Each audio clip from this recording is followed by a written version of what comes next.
dua makhluk yang ada dalam hati kita, yang masing-masing mendapat tugas dari Allah. Satu, malaikat mulhim yang mengarahkan kita berbuat baik. Yang kedua, syaitan waswas yang mengarahkan kita untuk berbuat jahat.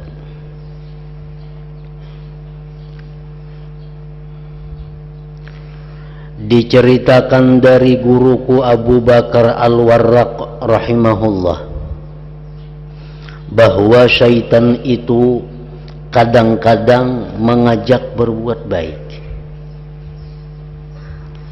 Nah, syaitan kadang-kadang bisa menyerupai malaikat, mengajak berbuat kebaikan, mengajak berbuat ibadah, tetapi maksudnya jelek. Nah, tujuannya adalah kada baik. Umpamanya, syaitan mengajak manusia untuk melakukan perbuatan utama, mafdul, supaya dia tegah dari perbuatan yang lebih utama, fadil.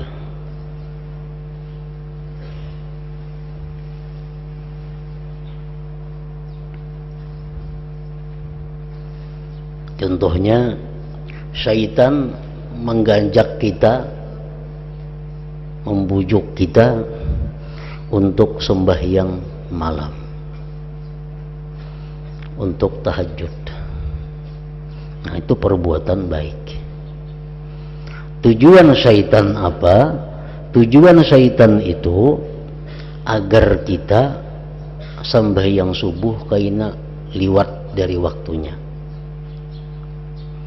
Nah, kita dibujuk syaitan supaya sembahyang tahajud jam 3, jam 2. Mbah itu kena guring, bangun pukul 8. Nah, ini adalah bujukan daripada syaitan.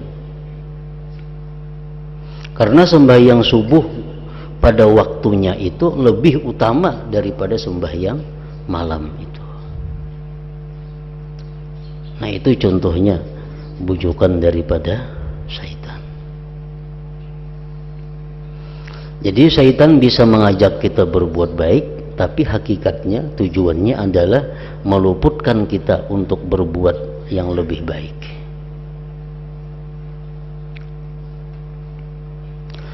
Atau mengajak manusia berbuat baik dengan maksud menarik manusia itu kepada dosa besar, di mana kebaikannya tidak seimbang dengan kejelikan yang diperbuat,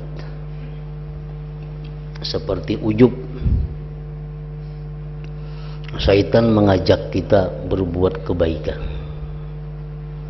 kita lakukan kebaikan itu. Sesudah selesai kita melakukan kebaikan, lalu kita ujub, artinya kita merasa mampu melakukan ibadah tadi. Kita merasa hebat karena bisa melakukan ibadah tadi. Dilupakannya kita bahwa ibadah yang kita lakukan itu adalah merupakan anugerah Allah. Nah, itu ngarannya adalah ujub.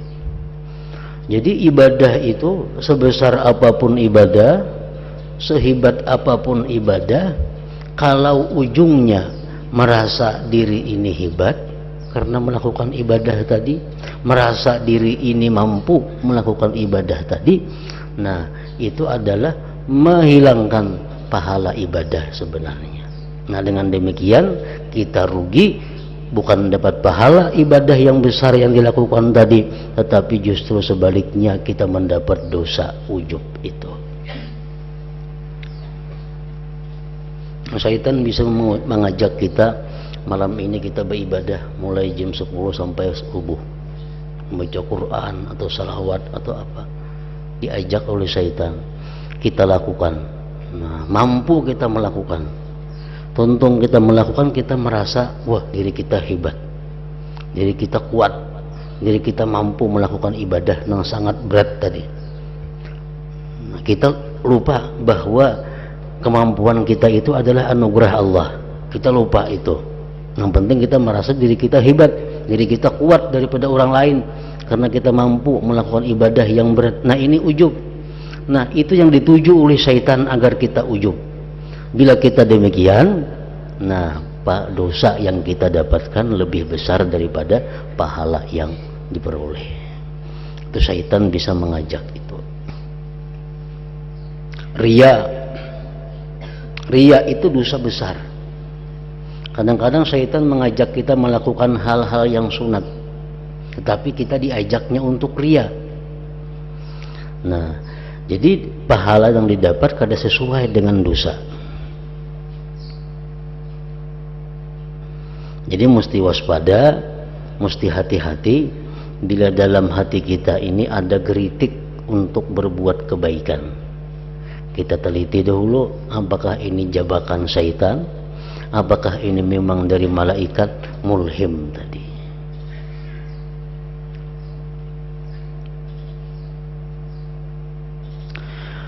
Dua makhluk halus ini, malaikat mulhim dan syaitan waswas, selalu bertempat di hati manusia.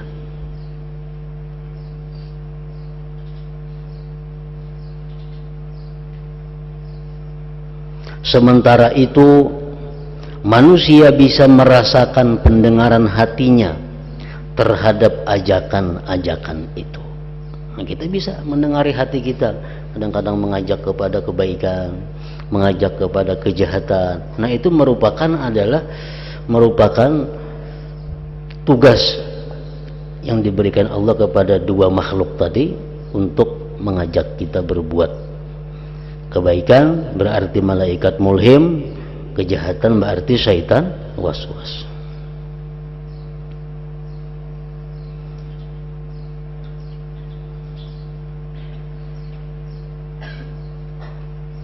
Hal ini sesuai dengan hadis-hadis yang diriwayatkan bahwa Rasulullah sallallahu alaihi wasallam bersabda,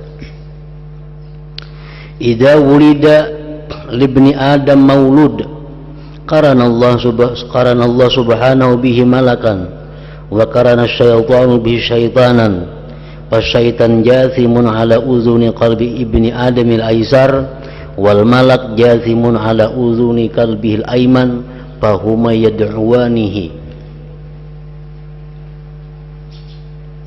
Artinya, apabila anak keturunan Adam dikaruniai anak, artinya bila lahir seorang manusia, maka Allah menyertakan pada anak itu satu malaikat, dan juga menyertakan syaitan pada anak itu akan satu syaitan yang lain. Syaitan bertinggir pada telinga hati manusia yang sebelah kiri, dan malaikat bertinggir pada telinga hati manusia yang sebelah kanan. Lalu keduanya selalu mengajak manusia tersebut. Dan Rasulullah pun pernah bersabda, "Lisyaitani lammatun dibni Adam walil malaki lamma." Artinya syaitan itu mempunyai tempat di hati anak keturunan Adam, dan malaikat juga mempunyai tempat.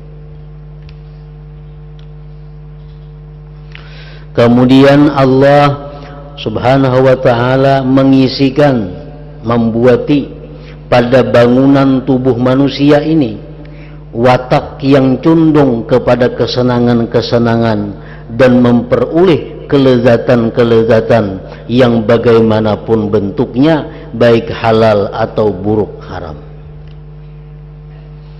Nah, jadi Allah di samping meletakkan dua makhluk halus di dalam hati kita, kanan dan kiri, juga Allah membuat di dalam tubuh manusia itu satu tabiat yang kesukaannya adalah bersenang-senang,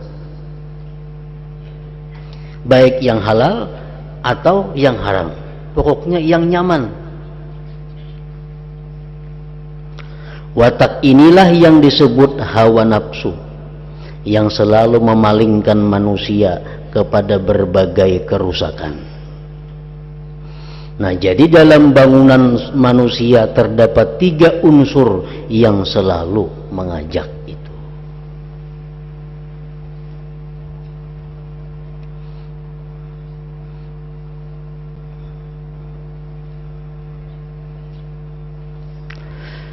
Sesudah keterangan pendahuluan ini, selanjutnya ketahuilah bahwa gerak-gerak hati itu adalah bekas-bekas yang timbul di dalam hati seseorang yang mendorongnya dan mengajaknya untuk melakukan atau meninggalkan suatu perbuatan. Bekas-bekas ini disebut khawatir, jamaknya khatar, geritik-geritik, karena berubah-ubahnya hati.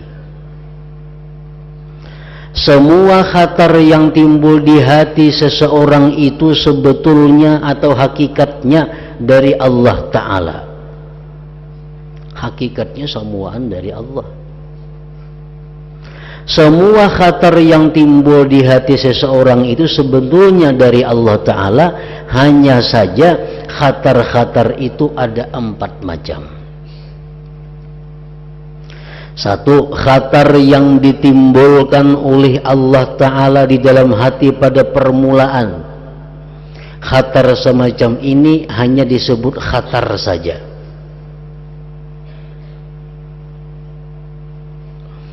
Yang kedua, khatar yang diadakan Allah sesuai dengan watak manusia. Khatar ini dinamai hawa nafsu dan dibangsakan kepada nafsu itu. Yang ketiga, khatar yang diwujudkan Allah Ta'ala sesudah adanya ajakan malaikat mulhim. Khatar ini dinamakan khatar ilham atau khatar malaki, juga disebut ilham. Yang keempat, khatar yang ditimbulkan Allah Ta'ala sesudah adanya ajakan syaitan. Khatar ini disebut khatar syaitani atau waswasah, dinamakan demikian. Nah, jadi artinya geritik hati kita ini bisa langsung dari Allah, bisa melalui hawa nafsu, bisa melalui malaikat, bisa melalui syaitan.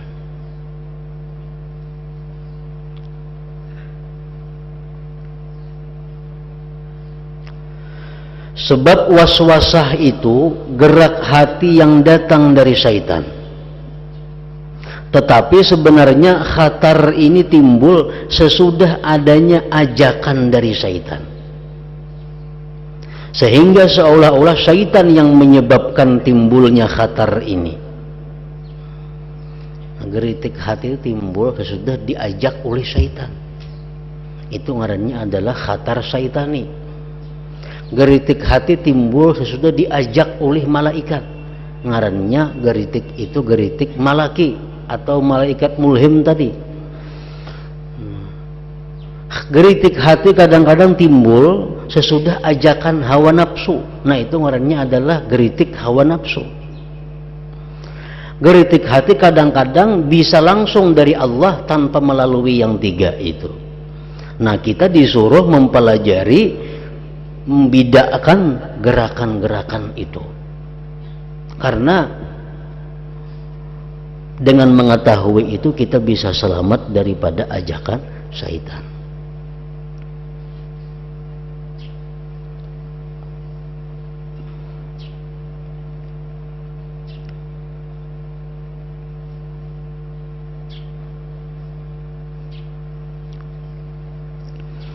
Inilah 4 macam khatar.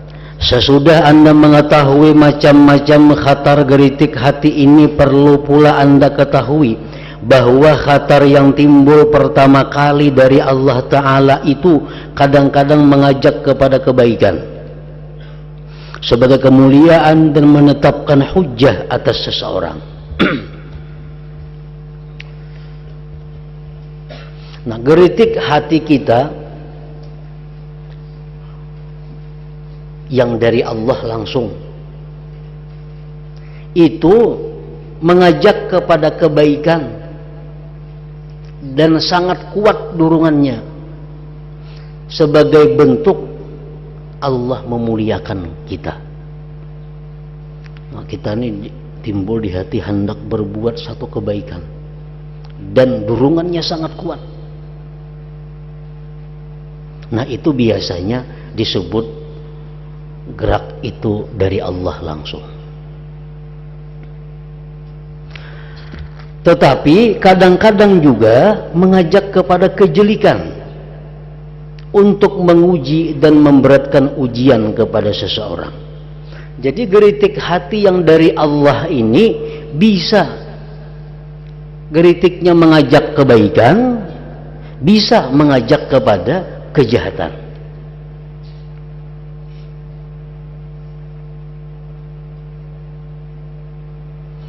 Nah, apabila geritik hati dari Allah ini bentuknya kebaikan, itu merupakan kemuliaan yang diberikan Allah kepada kita. Bila mana geritik hati dari Allah ini berupa kejahatan, itu merupakan penghinaan, penghukuman kepada kita. Contohnya, untuk mengetahui, biasanya kalau dalam hati kita ini timbul spontan, kita kadang melihat apa, kita kadang mendengar apa, kita kadang terpengaruh apa, timbul-timbul di hati ada geritik hendak melakukan kebaikan dan sangat kuat. Ini biasanya dari Allah. Nah, kalau kita melihat misal orang ada sembahyang, timbul di hati nak sembahyang hajuan. Nah, itu ini bisa dari Allah, bisa dari syaitan, bisa dari nafsu, macam-macam. Tapi kalau geritik itu timbulnya spontan, tanpa ada kita melihat orang lain, tanpa ada mendengar orang lain, tanpa ada terpengaruh kepada orang lain, timbul di hati dorongan kuat untuk beribadah. Nah, itu dari Allah. Berarti Allah memuliakan kita.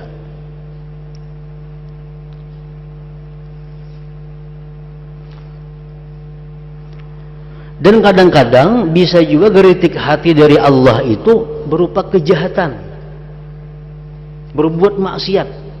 Ini bisa dari Allah sebagai bentuk kemurkaan Allah kepada kita.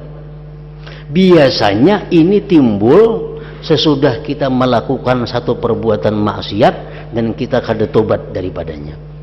Ini sebagai bentuk kemarahan Allah kepada kita, kemurkaannya kepada kita.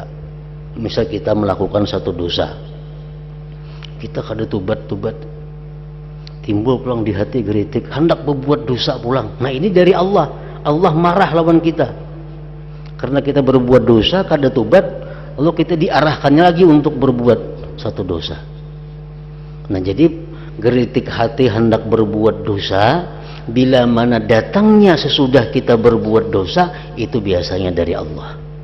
Ini berarti hukuman.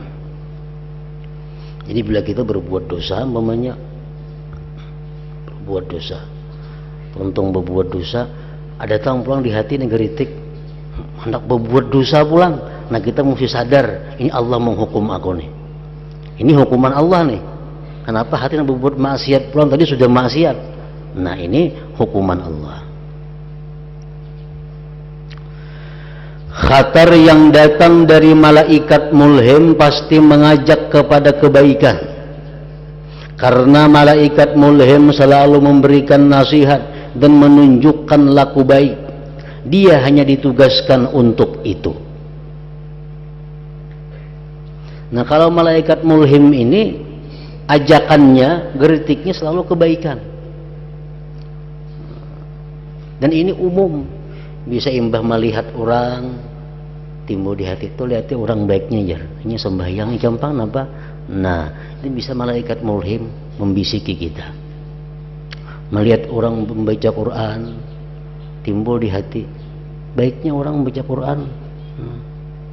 Ini membaca apa? Nah, ini bisa malaikat mulhim. Bedanya dengan geritik hati dari Allah langsung yang mengajak kebaikan dengan malaikat mulhim, bedanya malaikat mulhim ini ajakannya lemah. Nah, ajakannya lemah dan kada menuju satu arah kebaikan. Pokoknya asal kebaikan napakah. Nah itu malaikat mulhim. Kalau dari Allah itu biasanya dorongannya kuat dan mengarah kepada satu macam bentuk ibadah. Misalnya dalam hati kita kuat dorongan hendak membaca Quran,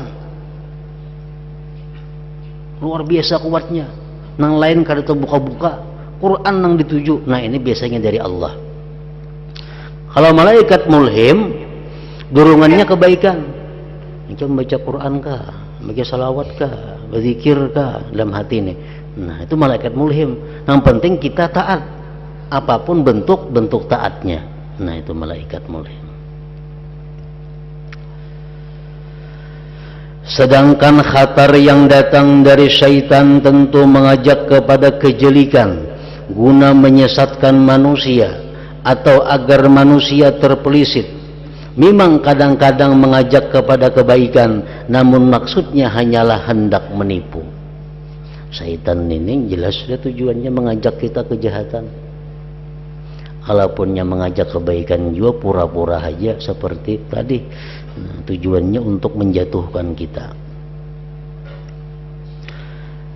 Sementara itu khatar yang datang dari hawa nafsu selalu mengajak kepada kejelikan yang sama sekali tidak ada kebaikannya, demi mencegah kebaikan dan agar orang menyimpang. Nafsu biasanya ajakannya kepada kejahatan. Syaitan biasanya ajakannya kepada syaitan.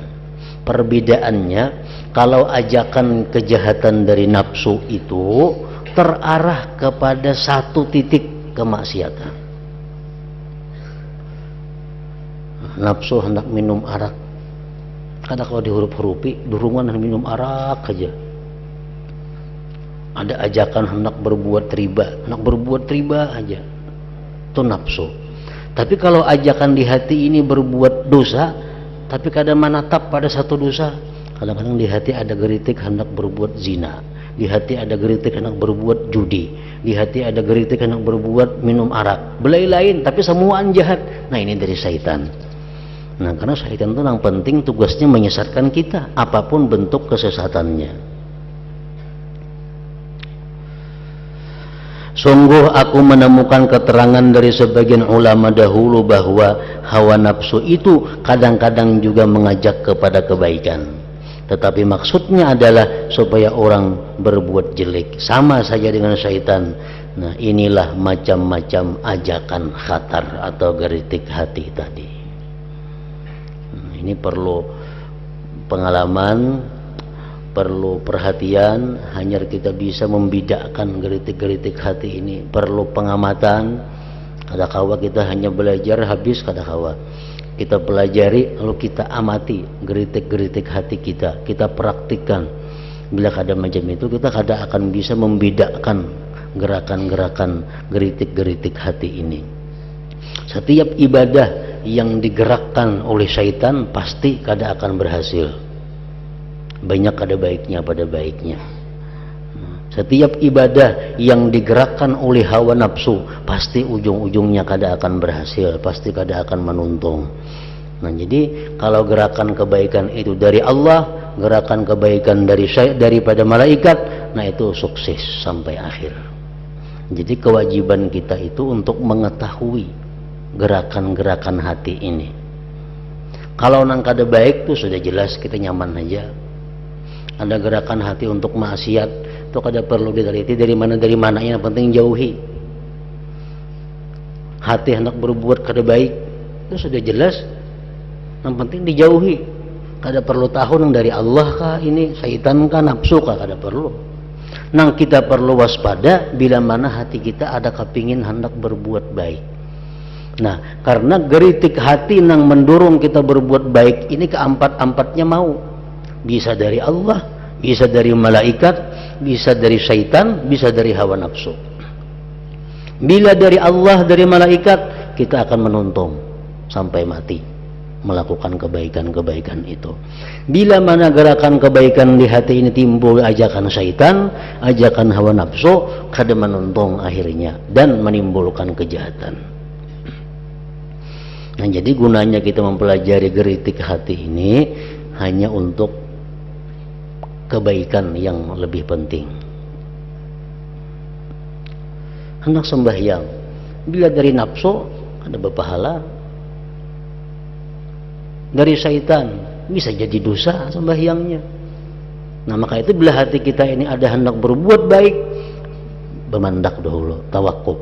Kita teliti dari mana geritik hati ini, dari mana. Kita hendak mengaji umpamanya kebaikan tuh. Kita nak mengaji tafsir, nak mengaji hadis, nak mengaji fikih, mengaji tasawuf, dalam hati ini timbul ada gerakan, jangan langsung dituruti. Kita disuruh tawakuf, sejenak berhenti. Kita cek dulu, nang menggeritikakan ini siapa nih? Bila dari Allah, oh baik diterusakan. Dari malaikat, baik diterusakan. Kalau dari syaitan atau hawa nafsu.